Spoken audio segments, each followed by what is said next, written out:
Hello, welcome back once again for the second time, I think. I am batching videos, so I'm not just wearing the same clothes for weeks on end. But today's really, really simple. Moved on with the Deredeo Dreadnought, got the weapons built, got it put together mostly, and I'm about to move on and prime it. Really, really excited to see what it looks like. Going to run you through the process, show you some of the little building tips. There are no instructions available for it, so I'm going to try and give you a little bit of a pointer if you own one on how to build the weapons for the Deredeo Dreadnought. While the kits are quite straightforward, I will give you some tips on how to put together the weapons, because there's not really anything available realistically other than visual references on how to build those. So stick around, I'm going to build it, cut it, prime it, everything. Well, I'm not going to prime it, actually. This is one thing I'm not going to do today. And in the next video we'll be ready to move on and start painting. First challenge was getting the boxes open. Just required a bit of a craft knife intervention of sorts, and then the pieces were all kind of set out and ready to go. Once it was kind of all laid out, things kind of did clear themselves up. Looking at the boxes, it was a little bit confusing at first just to see all the parts there, but then when you lay them out, it does make an awful lot more sense whenever you've kind of are able to separate them visually. And then from there, I used my cutters, which many of you probably wouldn't condone, but I wanted to kind of keep it safe and reduce the amount of dust.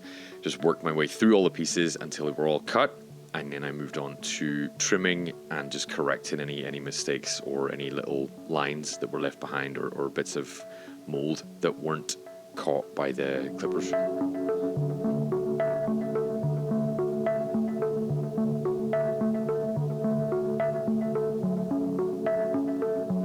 Tidying these models is actually quite a lot easier than I find tidying plastic models. The sprue parts are much harder to get rid of on a plastic model than these resin mold pieces that are left over. Then I got a glass of water just so that I could rinse the pieces and stop any kind of extra little bits of fiber from sticking and potentially causing me harm. So before I cut anything and before I trimmed like I'm doing right now, I made sure to just give them a quick rinse, give them a quick wash so that the water would hold on to any bits of fiber or any bits of plastic that were left over after I'd finished using my knife.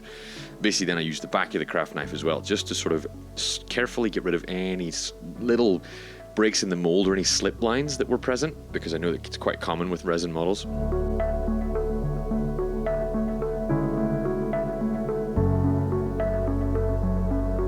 After that, dried them all off. Quite easy this time. Last time I did leave them all to dry on their own, but this time I dried them myself, and I basically just moved on to just visually analyzing where the pieces should go.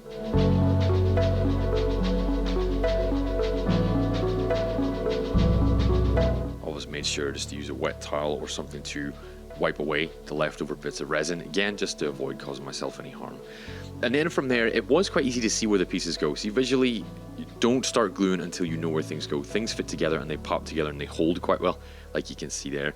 So take your time over that and make sure you can visualize and see where the parts are meant to pop together, and also use a couple of images online. So for this Hellfire cannon, there aren't many images available. I'll maybe link some in the description so you can see them, but you should be very easily able to just pop things into place, hold them there and see that they do fit. It's quite obvious when they don't, and there are a lot of obvious shapes which correspond to other obvious shapes elsewhere on the model.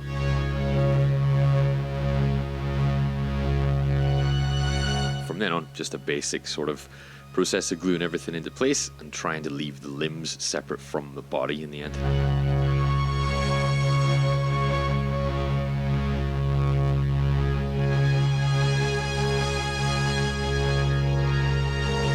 Some of the parts are quite small in terms of their contact points, so just be careful when you are gluing them that you have enough and it's in the right place, because there was a couple of times that I had the supply lines for the plasma cannons actually didn't fit and they kept popping out, so I had to make sure I rechecked the glue points as well.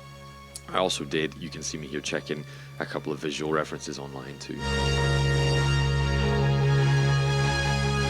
But realistically, once you do have the parts in place, everything kind of pops together really easily. So once you do have things like this done, where the joints and things are right, it will just kind of slot into place and you'll see exactly how it's all meant to work.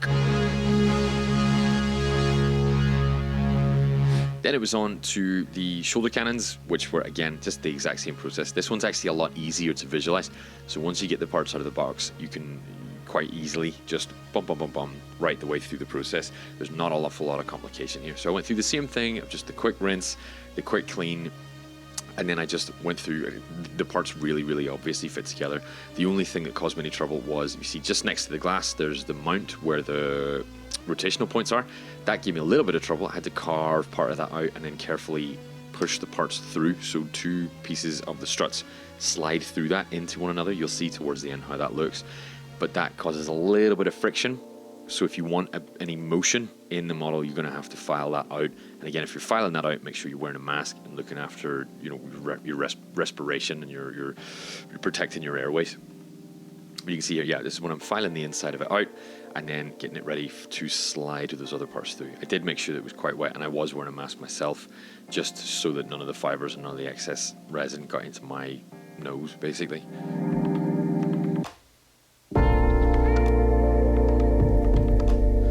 I did find that with the shoulder-mounted cannon, there were a lot of weird little mold problems that you can see me working on here.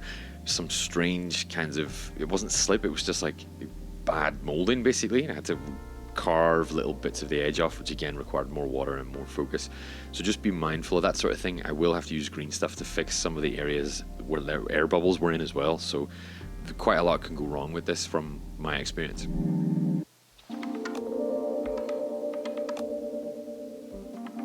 Then basically it was just assembling the model, see how it looked. I'm not going to glue it all together until I have some idea of what it's going to be posed like and how I'm going to paint it.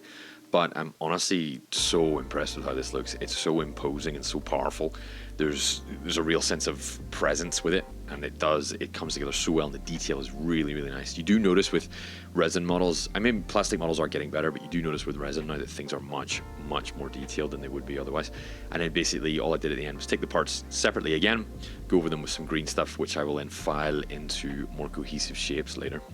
A little bit disappointing to have to use green stuff that was for things that were not my fault, but we all know the sort of risks and stuff that come with resin models, so can't really complain, to be honest. Overall, pretty happy. So, all that's left to do is paint this now. I'm actually quite excited about it now because I've owned it for almost a year. So I'm looking forward to the paint job. I'm planning salamanders, same as my other dreadnoughts. If you have any other ideas or any other suggestions, leave them in the comments. I'm more than happy to change the theme based on what you guys think. But aside from that, let me know anything else you got. Thank you so much for everybody who's been subscribing and supporting me recently. Again, remember my music Kickstarter is running right now. The links are in the description as always. Check that stuff out, and I do appreciate any support you can give us. Otherwise, see you next time. Thank you so much.